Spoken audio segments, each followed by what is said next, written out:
ఎంజీరావు గారు, ఉక్రెయిన్ యుద్ధాన్ని మర్యాదగా ఆపండి, లేకపోతే డెడ్లీ వెపన్స్ తో చాలా దారుణమైన భయంకరమైన అటాక్లను ఎదుర్కొంటారు అంటూ పుతిన్ నాటో దేశాలకు వార్నింగ్ ఇచ్చారు. ఈ వార్నింగ్ తో నాటో దేశాలు భయపడుతూ ఉన్నాయా? వాటిలో భయం మొదలైందా? ఒకవేళ యుద్ధం ఆగకపోతే ట్రంప్ ప్లాన్ ఏంటి థర్డ్ వరల్డ్ వార్ కి? ఎస్ అండి, ఇప్పుడు ఒక పక్కన జెలెన్స్కీ ట్రంప్ మీట్ అవుతూ 20 పాయింట్ పీస్ డీల్ మీద చర్చలు జరుగుతూ ఉన్నా, ఒక పక్కన జరుగుతూ ఉంటే రెండో పక్క రష్యా తన యొక్క ప్రయత్నాన్ని ఏమీ విరమించలే, యుద్ధాన్ని ఇంకా తారాస్థాయికి తీసుకెళ్తుంది. నిన్నటి కీవ్ ఏది ఉక్రెయిన్ క్యాపిటల్ మీద ఒక భయంకరమైన దాడి చేయడం జరిగింది. ఆ దాడిలో 32 మంది వరకు చనిపోవడం జరుగుతుంది. ఇప్పుడు రష్యా ఉక్రెయిన్ల మధ్య జరిగేది వింటర్ వార్. నేను ఎప్పుడు చెప్తూ ఉంటా, రష్యా ఈ ప్రాంతంలో వింటర్ అంటే అది ధ్రువ ప్రాంతాల్లో ఉన్నట్టు ఉంటుంది అనమాట. అక్కడ యుద్ధం చేయడం చాలా చాలా కష్టం. రష్యాకి బలం వింటర్లో వస్తుంది అనమాట. ఆ వింటర్లో దాని యొక్క శక్తిని చూపిస్తుంది. ఇప్పుడు పుతిన్ ఒక డెడ్లీ వార్నింగ్ ఇవ్వడం జరిగింది.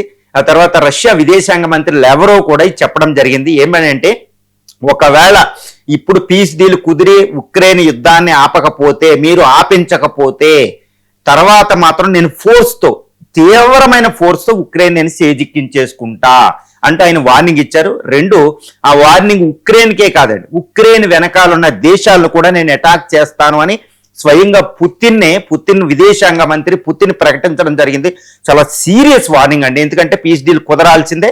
ఇప్పటి వరకు ఏంటంటే ట్రంప్ పుతిన్ ఒక్కసారి మీట్ అయ్యి ఎన్నో చర్చలు జరుపుకుని 28 పీస్ డీల్ చేయడానికి సిద్ధపడిన పక్షంలో ఉక్రెయిన్ వెనకాల మిగిలిన నాటో యూరోపియన్ ఏది ఫ్రాన్స్, బ్రిటన్, ఈ జర్మనీలు వెనకాల ఉండి ఉక్రెయిన్ జెలెన్స్కీని ఇంకా రెచ్చగొట్టి పీస్ డీల్ కుదరనివ్వాల. ఈసారి అలాంటివి జరిగితే నేను యుద్ధానికి మాత్రం సిద్ధపడతా. ఏదో ఉక్రెయిన్ చేజిక్కించుకోవడం కాదండి, ఎందుకంటే ఉక్రెయిన్ ఆయన చేజిక్కించుకోవాలంటే మరి ఎలా కుదురుతుందంటే ఉక్రెయిన్ మీద అణ్వాయుధం వేయాలా ప్రాంతంలో, లేదా మిగిలిన నాటో దేశాలని అటాక్ చేస్తే ఉక్రెయిన్ స్వాధీనం అవుతుంది ఆయనకి. కాబట్టి ఆయన ఏం చెప్తున్నారు అంటే, ఆయన యుద్ధ సన్నద్ధత ఎలా ఉందో చూడండి. ఏ విధంగా ఉందంటే, పక్కనున్న బెలారస్ లో ఆయన ఒరిష్నిక్ మిసైల్స్ మోహరించారు. మిన్స్క్ క్యాపిటల్ ఏది బెలారస్ క్యాపిటల్ దగ్గర నెంబర్ 1. నెంబర్ 2 ఏంటంటే, ఈ యొక్క బెలారస్ లోనే రష్యా యొక్క అణ్వాయుధాలు మోహరించింది. ఇది 2. తర్వాత ఇక 3వది ఏంటంటే, నాటో దేశాల మీద ఆయన అటాక్ ప్రిపేర్ అవుతున్నారని చెప్పడానికి ఏంటంటే, స్వయంగా నాటో దేశాల అధినేతలే రుట్టే ప్రకటించడం జరిగింది. రష్యా యొక్క తన యుద్ధ ట్యాంకుల ప్రొడక్షన్ ఎంత ఉందంటే ఉత్పత్తి, అసలు నాటో దేశాలు అన్నీ కలిసినా అందుకోలేవు అని ఆయన ప్రకటించారు. తర్వాత రష్యా సర్వసన్నద్ధంగా ఉంది.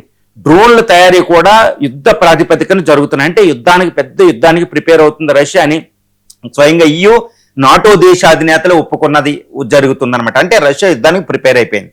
ఇక 3వది చాలా సీరియస్ ఇష్యూ ఏంటంటే, ఒక నాటో దేశాలకి ఆర్టికల్ 5 ఉండి ఒక దేశం మీద అటాక్ చేస్తే అన్ని దేశాలు కలిసి అటాక్ చేయవలసిన పరిస్థితి ఉండి, నాటో కూటమి అంత బలంగా ఉన్నప్పుడు కూడా రష్యా చాలా ధైర్యంగా గత కొన్ని నెలలుగా మొట్టమొదటిగా ఎస్తోనియా, లాత్వియా, లిథుయేనియా, బాల్టిక్ కంట్రీల మీద తన డ్రోన్ ద్వారా అటాక్ చేయడం జరిగింది. నెంబర్ 1.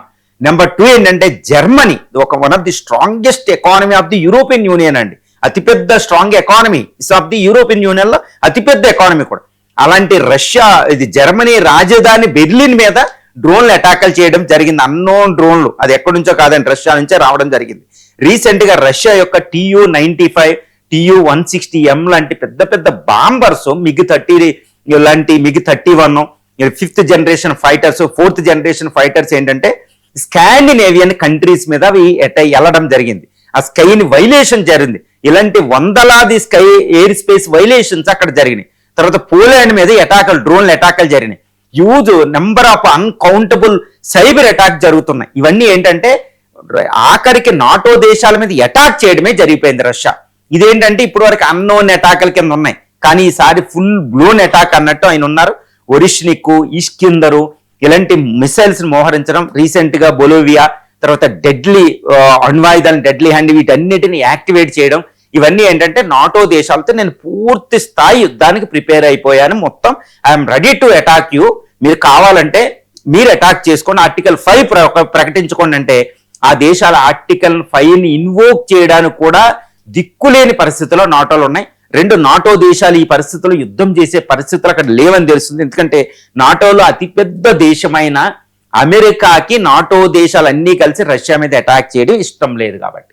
ఎందుకంటే అమెరికాకి ఇంకా ప్రయోజనం ఉన్నాయి, అక్కడ చైనాని అడ్డగించాలి, కానీ యూరోపియన్కి ఓన్లీ రష్యాని అడ్డగించడమే స్వప్రయోజనం. కానీ కాబట్టి రష్యాని అడ్డగించవలసిన బాధ్యత ఇప్పుడు అమెరికాకి లేదు. కాబట్టి నాటోలో డివిజన్ వచ్చింది. ఈ డివిజన్ ఆసరాగా చేసుకుని పుతిన్ అద్భుతమైన విజయాన్ని సాధించారని చెప్పొచ్చు. కాబట్టి రష్యా డెడ్లీ వార్నింగ్ అనేది ఏదో వార్నింగ్ కాదండి, ఇది నిజం జరుగుతుంది. ఎందుకంటే అమెరికాకి ఇంకా నాటో దేశాల దగ్గరికి రాదు. కాబట్టి యూరోపియన్నే రష్యాతో పోరాడాలి. ఈ రష్యా ముందు మిగిలిన యూరోపియన్, అమెరికా లేని నాటో అనేది ఇంపాసిబుల్. అది పుతిన్కి చాలా ఈజీగా వస్తుంది, ఎందుకంటే అది చాలా పవర్ఫుల్. ఇప్పుడు ఇంకోటి ప్రకటించడం జరిగింది, ఈ రష్యా వెనకాల ఉత్తర కొరియా సైన్యం అనేది ఇప్పుడు పరోక్షంగా, ఒకప్పుడు ఇండైరెక్ట్గా ఉండేది, ఇప్పుడు డైరెక్ట్ అయిపోయింది. ఉత్తర కొరియా సైన్యం దాని వెనకాల ఉంది.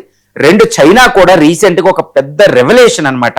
అదేంటి, పెద్ద నిజాన్ని బయటకు కక్కేసింది. ఎందుకంటే ఏం కనుక్కిందంటే రష్యా అనేది ఓటమి చెందనివ్వను అని చైనా ప్రకటించడం జరిగింది. ఎందుకంటే మా యొక్క క్యాలిక్యులేషన్స్, మా యొక్క ఈక్వేషన్స్ ప్రకారం మాకు కొన్ని సమీకరణాలు ఉంటాయి, దాని ప్రకారం రష్యా అనేది ఓటమి చెందకూడదు. కాబట్టి రష్యా ఓటమి చెందదు, ఎన్ని సంవత్సరాలు యుద్ధం చేయడానికి మేము సహాయం చేస్తామని చైనా ప్రకటించడం జరిగింది. కాబట్టి చైనా ఉత్తర కొరియాల సపోర్ట్ ఉంది, కానీ నాటో దేశాలకు అమెరికా సపోర్ట్ అంతగా లేదు.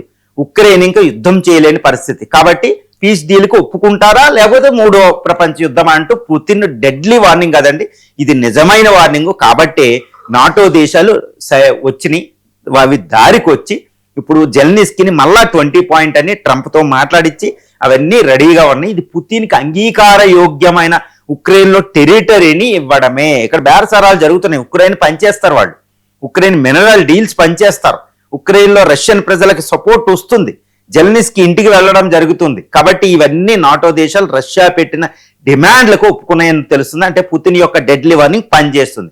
కాబట్టి ఇంకా కొన్ని రోజులు యుద్ధం ముగిపోతుంది. ఈ టైంలో ఎవరైనా పుల్ల పెట్టకుండా వాళ్ళని జెల్నిస్కీని ఇన్స్టిగేట్ చేయకుండా ఉండడానికి పుతిన్ డెడ్లీ వార్నింగ్, ఇదేదో డెడ్లీ వార్నింగ్ కాదండి, వాస్తవంగా ఆయన యుద్ధానికి ప్రిపేర్ అయిపోయినారు.